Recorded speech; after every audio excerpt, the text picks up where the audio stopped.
Hi, everybody, and welcome back to Actually It's a Mirror, where I talk news, celebrity gossip, hot topics, these YouTube streets, you name it, I talk about it. And today we are going to be talking about the erasure of Wendy Williams.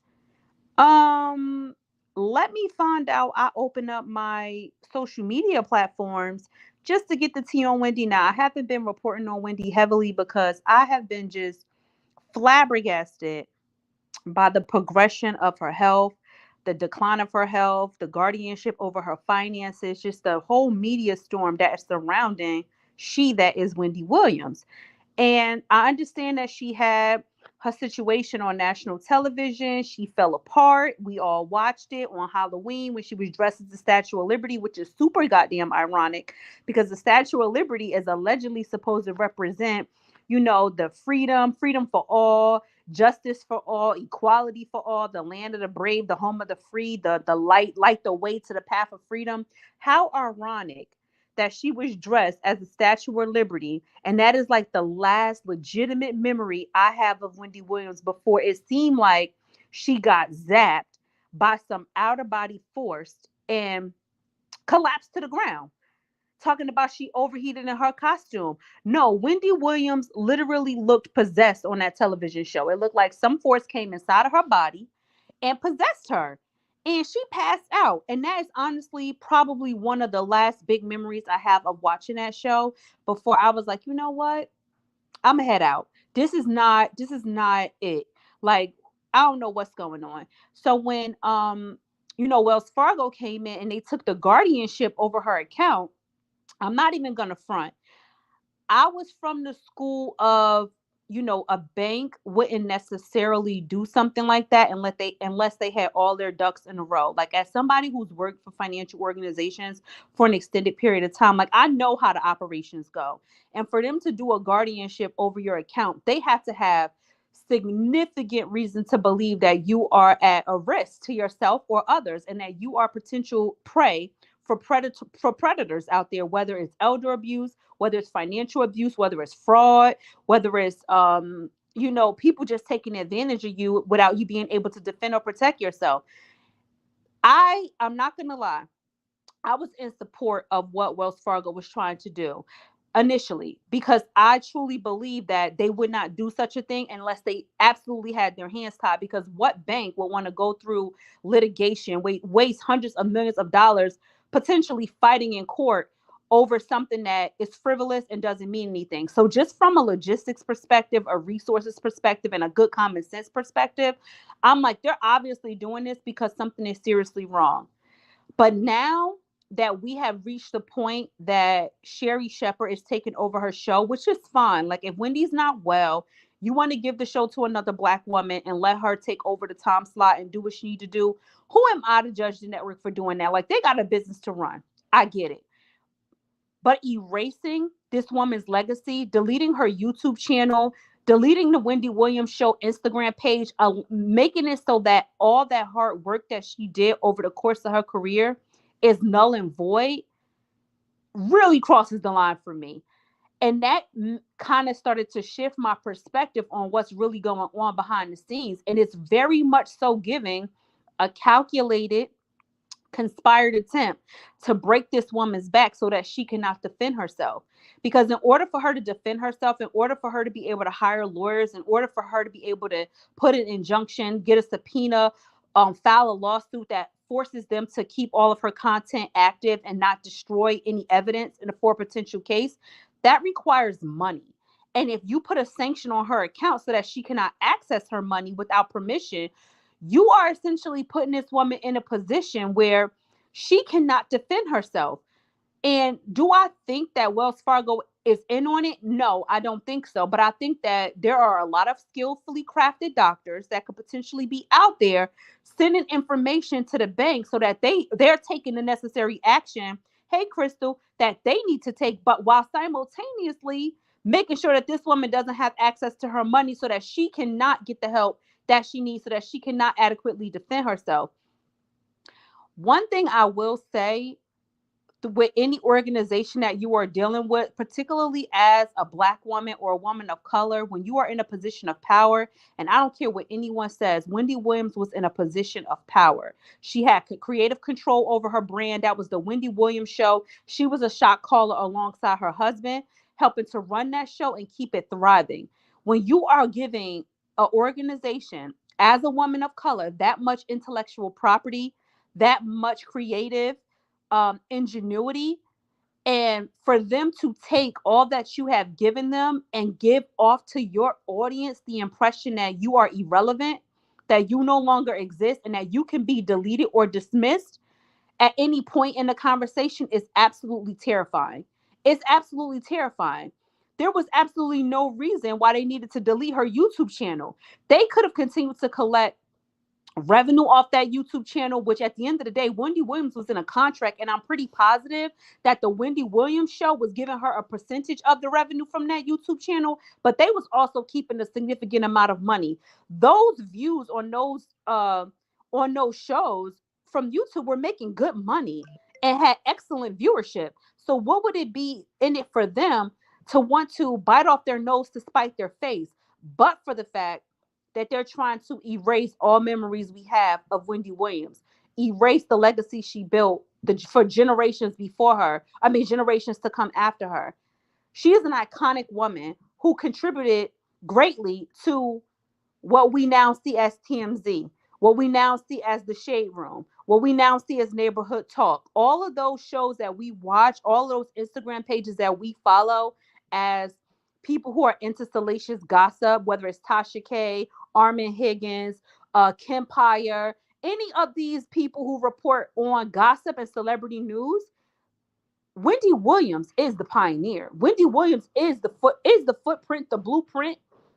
She KRS-One to Jay-Z.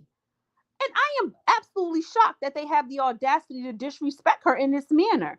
And she can't even do anything about it, which is why, as a Black woman, I'm telling you now, you get into these corporate organizations, you get into these corporations, and they want to start talking about using your intellectual property, making you sign non-compete agreements, making you sign non-solicitation agreements. Your behind better read the fine print very carefully. You better make sure you get your own lawyer to look at it, or you need to be prepared for what could happen to everything you give to that organization while you are under their creative control, because it will not belong to you. Everything you create on their premises becomes theirs. And look what they have done to Wendy Williams. Not only have they taken her show off the air, she cannot even go onto YouTube and type in Wendy Williams show and look at her own memories. I'm pretty positive that when she exited that studio, she did not storm in there and say, "Give me all the tapes of all the content I created for you guys. I want them for my archives, for my memories, to put them on my wall as plaques so that I can look back 20 years from now and have my children's children, you know, see who their grandmother was and what she meant to the culture." All of that is gone. And your memory is only as vibrant as it can be recorded and documented. And if you're erasing her YouTube channel, deleting her website, deleting her Instagram page, where will you find Wendy Williams content in its entirety? Not just clips from the Breakfast Club or clips from other interviews she did on The View. Where can we find Wendy Williams, the heart and soul of her career? It's incredibly disrespectful. And if she was suing them, they would not have been able to delete that YouTube channel, because when you sue somebody, there is a stay that is put on all the content that says you cannot destroy, reproduce, edit, or otherwise alter the content that is under investigation. And if we're going to file a lawsuit talking about this woman's mental health and status, then how much evidence do we have on her old talk shows? She is holding 1 hour plus conversations with a live studio audience, and it includes the behind the scenes footage that we do not get to see, in which people can point back and pull up old interviews and say, well, on this date, she seemed pretty goddamn coherent. On this date, she seemed fine. Well, how do you compare this interview to that interview? It's almost like they're eradicating public opinion and public scrutiny so that they can Amber Heard her. And now, I'm not justifying what Amber Heard did, but they got to see from that Amber Heard case just how much of an influence and impact social media has on the perception of an individual. That Amber Heard situation was a test case. You can steer, direct, narrate and alter public perception and public opinion through the use of social media. So if you can diminish the value of Wendy Williams by erasing her legacy off of the internet, what are you sending public perception? You're basically saying that this woman's value is no longer here. And then you're replacing her value by using another Black woman as a stand in for disrespect. Now, I understand Sherri Shepherd might not have a dog in this fight, and I'm not saying she along with the conspiracy because Sherri Shepherd is in it for who? Sherri Shepherd. She's like, this is my moment to get my headliner show, to branch off from my hit TV show and be a woman of my own right and walk in my own path. But Sherri Shepherd should be shooketh. She should be shooketh because if they'll do it to her, they will damn sure do it to you. And this is what I call how you use Black women to tokenize other Black women. And you put a Black woman on a poster board as a symbol for what Black women can achieve. And then you destroy that Black woman when she no longer wants to stand in line and play by your rules. And then you replace her with another Black woman so that the public can say, well, we can't say it was racism because they gave the show to Sherri Shepherd. We can't say it was, a microaggression. We can't say this. We can't say that because look, there's another Black woman standing in her place. No, that is how people get the good okey doke on you.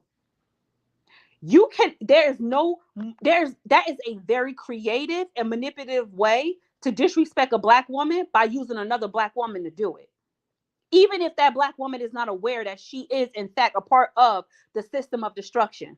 She might not even know. She might think this is all for her. This is all for me. But simultaneously, they playing in our face.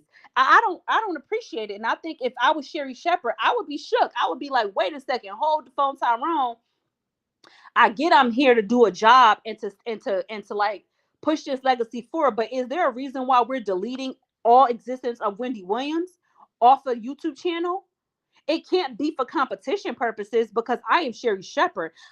My thing is, if I want to win, if I want to be successful, if I want to prove that I'm really that girl and that I am as good as or better than Wendy Williams, then let my competition stand as she is and let me prove to her audience and to my own audience that I am worthy of the spot that I am sitting in. Don't spoon feed my audience by saying this is all you're going to get. I'm going to take away what was once there and I'm going to push this down your throat. It's real suspicious. And Wendy Williams can't do nothing about it because she don't have the money to fight because her money is tied up in what is about to be a conservatorship. I don't know what circle she got around her. I don't know who she got in her corner standing behind her backside telling her how to move and how not to move, but it's giving very much so, Wendy, you need a new team around you. You need a new group of people to be like, you know what, we're going to take your case on retainer. We're going to give you a private loan or a private equity because we know ultimately you're going to get your money back and we're going to give you all the economic freedom you need in order to fight for the legacy that you built. And I don't know what kind of agreement she signed because I'm not privy to Wendy's contract, but I wish I was. I don't know if she signed a 360-degree agreement where it basically said that she don't, you know how Dave Chappelle, I don't know if you guys follow him, but Dave Chappelle had did a stand-up comedy show that I had watched on Netflix. And he was talking about how when he first created the Chappelle show, he signed an agreement that basically gave, I want to say, I want to say it was NBC, but do not quote me on that. He basically gave the rights to his name, his image, his likeness, and his show to a network. So he could not, even though he is Dave Chappelle, he could not use his own name without paying a royalty or getting permission from the network he signed an agreement with when he was poor and destitute. He had no creative control over his own likeness. And so when his special got picked up by all of these different networks, he couldn't make money off of that the way the networks were. And he was talking about how it wasn't until Netflix came and was like, we understand that you signed a very terrible agreement, but we are going to pull all your content off of our shows, off of our network, because we don't want to see you be taken advantage of this way. We don't want to see these corporations continue to do you dirty. And they helped him fight to get his likeness back. That is a scary situation. That is a scary situation. But this is how these organizations prey on the ignorance and on the lack of information and resources for people of color. And I'm not saying Wendy was in a destitute situation. She was coming off of a hit radio show. But let's not be ignorant to the fact that Podcasts were coming down the pike. Live podcasts on YouTube was on the click of her heels. Wendy Williams was in a situation that while she was wildly successful on 107.5 and 10 and all those other networks she was on, she was in a situation where she needed to pivot because the landscape of her content was changing. And I respect the pivot into television, but did she sign the right agreements to protect herself and make sure that they can't use her show concept? They can't use her likeness. They would have to alter the entire basis of the show. No more hot topics. That's mine. We can't talk about hot topics. We can't do Donkey of the Day, or which belongs to Charlemagne. We can't do the format of her show. She should have trademarked the format of her show. She should have trademarked it. So that when Sherri Shepherd wants to do her show, she has to do an entirely different format. Not what Wendy did. And they cannot use her to play in Wendy face. I don't like it. I don't like it. I find it disrespectful, and I don't like it. And honestly, I don't see myself supporting the Sherri Shepherd show just because I don't like the way that network is moving. If it moves to another network, this is nothing against Sherri Shepherd. If it moves to another network, I have nothing against that woman. But I cannot support a network that would erase the legacy of a woman who made them hundreds of millions of dollars. Like Wendy had Wendy had the number one show in that time slot for a very long time. She made those people a lot of money. And the least you could do is have the respect and dignity enough to allow her the decision making power over what she wants to do with her YouTube, with the YouTube channel, with the Instagram page, with everything, that the website. Like, those things should still exist for people to go and look at. And they should still be paid if they're producing it and maintaining it. It's a mess. It's a mess. But also, I don't know her contract. Maybe Wendy Williams was like, you know what, pull everything down. I don't want any association with you guys whatsoever. Maybe Wendy wanted everything off the airways. We don't know. But I'm not here for it. I find it disrespectful, and I think Sherri Shepherd should take a stand on that, because if they did it to Wendy Boo Boo, they're gonna do it to you. I hope you got your agreement signed. I hope you got an exit plan. And I hope this is short term for you. Like, get your own show, make a name for yourself, start your own podcast. But, you know, I don't know. When it comes to Wendy, I'm concerned. She did that interview, what was it, with TMZ, where she showed her foot and it was all black like that from the lymphedema. And I was like, oh my God, did they put a curse on my girl Wendy? I know people be like, oh, the Illuminati not real, blah, blah, it's a conspiracy. But it just baffles me how she went from being like perfectly chill to like passing out on television and then never coming back. Like, it's giving the roots. It's giving somebody put roots on her. It's scary. It's absolutely scary. But anywho, that's my little TED talk on Wendy Williams. Please let me know what you guys think in the comment section down below. Do you think they're trying to erase Wendy Williams by using Sherri Shepherd? Is tokenism of Black women a thing still in 2022, headed into 2023? Should Sherri Shepherd be giving these people the side eye for the disrespect to Wendy? Like, if y'all disrespected her, will y'all disrespect me? And should Wendy file a lawsuit against the network for basically, what do you call that? Slander to her reputation. Do you think the bank is in on it? I personally don't think so. I think that they covered they crossed their T's and dotted their I's. If they froze her accounts, trust me, they got all their paperwork lined up. But do you think the doctors are in on it, trying to, conspire with those powers that be to make sure Wendy don't get the coin, because they don't want her to be able to fight. They don't want her to start no podcast. They don't want her to be able to have people to link back to her own show. What y'all think? Was Kelvin truly looking out for Wendy? Was he keeping her safe and protected from those vultures? And now that he out the picture, are they preying on this woman like a little praying mantis? I need to hear from you guys down below. Please remember to like, comment, share, and subscribe to this channel. Tell a friend to tell a friend to tell a friend that is lit over here. Talk to you guys next time. And as always, this is actually it's Amira. Well, all my opinions are allegedly, because I don't know these people. All right, bye, y'all.